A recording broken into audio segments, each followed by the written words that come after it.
সেটা দেখুন, আমি আজকের আইএফএ কে আমি এটা দোষারোপ করবো না, এটা অনেক দিনকার দোষ।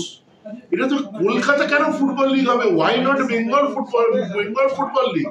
আজকে কুচবিহারের প্লেয়ার খেলতে পারে, জলপাইগুড়ির প্লেয়ার খেলতে পারে, এর প্লেয়ার খেলতে পারে, দক্ষিণ চব্বিশ পরগনার প্লেয়ার খেলতে পারে, সবাইকে কলকাতায় এসে কলকাতা ফুটবল লিগ খেলতে হবে? Why not Bengal football league? এটা শুধু আইএফএ এখনকার বর্তমান সচিবকে আপনি দোষারোপ করবেন তা নয়। কেউ কোনোদিন ভাবেই যা করে কলকাতা লিগটা চালিয়ে দেওয়া, এখানে 20টা ডিভিশন হয়ে যাচ্ছে, চলে 100টা ক্লাব খেলছে, এটা ছড়িয়ে দাও। দুর্গাপুরে নেই, আসানসোলে নেই, তারা খেলবে না? বীরভূম নেই, তারা খেলবে না? উত্তর দিনাজপুর, দক্ষিণ দিনাজপুর, তারা খেলবে না? কি সংশোধন করে?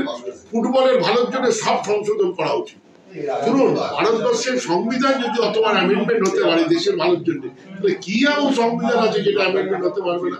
और ये धोनी की हुई जी गजब ग्रिप कैसे? SRMB जैसे। SRMB TMT बार की विन ग्रिप टेक्नोलॉजी सीमेंट के साथ बनाए मजबूत पकड़। Grip is important. Mumbai Kolkata ছেড়ে চলে যাবে, বাংলা ছেড়ে চলে যাবে, এটা হতে পারে। মুম্বাই তো বাংলা বাদ দিয়ে মুম্বাইয়ের মানে বাংলার অস্তিত্ব তখন বিপন্ন হবে যদি মুম্বাই হিন্দু চলে যায়। এটা দুঃখের সঙ্গে উঠেছিল, এটা ভাববার বিষয়। আইএফএ উচিত মুম্বাই, ইস্ট বেঙ্গল, মোহামেডান যারা মানে বাংলার ফুটবলে যথেষ্ট পয়সা ইনভেস্ট করছে, ফুটবলে পয়সা, তাদের যথাযথ সম্মান দিয়ে সামনে ডেকে বসে আলোচনা করে যে কিভাবে আরো ফুটবলের উন্নয়ন করা যায় বাংলার। আমরা ইলেকশন নেই, আমি ইলেকশনের থেকে আমার বেশি ইম্পর্টেন্ট হচ্ছে আইএসএল কাপ জেতা, আমার বেশি ইম্পর্টেন্ট হচ্ছে হকিতে সাফল্য পাওয়া, আমার বেশি হচ্ছে ক্রিকেটে সাফল্য পাওয়া। কারণ মোহনবাগান আমার কাছে আগে ইলেকশন জেতা আগে নয়। যারা ইলেকশনের, আমি অনেক জায়গায় দেখছি সেলিব্রেশন হচ্ছে যে ভালো কথা, কিন্তু ক্লাবের যারা এনেছে সাফল্যটা তাদেরকে কোথাও আমন্ত্রণ জানানো হচ্ছে। তো সেলিব্রেশনটা করতে গেলে সবাইকে নিয়ে সেলিব্রেশন করা উচিত। আমরা এখন সেলিব্রেশনে স্থগিত রেখেছি, আমরা বলেছি সেলিব্রেশন আমরা করবো আফটার আইএসএল কাপ শেষ হয়। কারণ আমাদের ফোকাস হচ্ছে মোহনবাগানের সাফল্য, আমাদের ফোকাস ইলেকশন।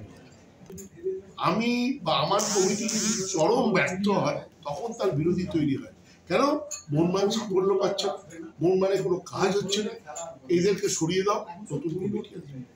এখন কেউ অভিপ্রায় থাকতেই পারে যে আমিও ক্লাবের কমিটির মধ্যে আসবো, কিন্তু তার মানে নয় যে বিরোধী তৈরি হয়। কারণ এই কমিটি তো অত্যন্ত সফল কমিটি, আমি তো বারবার বলছি এরা যে কাজকর্ম করেছে সেটা ঈর্ষণীয় ব্যাপার। Extra time.